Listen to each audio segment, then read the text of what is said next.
مولاي صل وسلم دائما أبدا على حبيبك خير الخلق كلهم. بسم اللہ الرحمن الرحیم. السلام علیکم ورحمۃ اللہ وبرکاتہ. حدیث آپ دڑے کے ساتھ حاضر ہے آپ کا دوست اقبال اختر.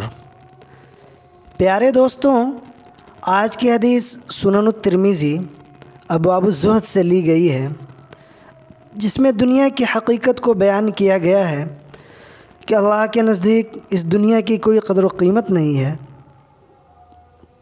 حضرت سہل بن سعد رضی اللہ عنہ کہتے ہیں کہ رسول اللہ صلی اللہ علیہ وسلم نے فرمایا، لو كانت الدنیا تعدل عند اللہ جناح بعوضۃ ما سقى کافرا منها شربۃ ماء، کہ اللہ تعالیٰ کے نزدیک دنیا کی وقت قدر و قیمت اگر ایک مچھر کے پر کے برابر بھی ہوتی تو کسی کافر کو اس میں سے ایک گھونٹ پانی بھی نہ پلاتا.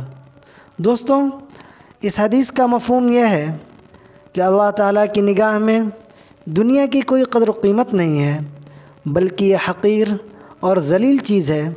اس کی حقارت کی دلیل یہ ہے کہ اگر اللہ کی نگاہ میں اس کی کوئی قدر و قیمت ہوتی تو اسے صرف اپنے محبوب بندوں کو نوازتا، جبکہ حال یہ ہے کہ اسے اپنے دشمنوں یعنی کفار و مشرکین کو دیتا ہے.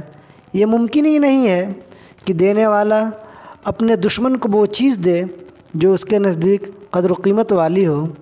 کافروں کو جنت کی ایک ادنا نعمت سے اسی لیے محروم رکھا گیا ہے کیونکہ اللہ کے محبوب بندوں کے لیے ہے، نہ کہ اس کے دشمنوں کے لیے.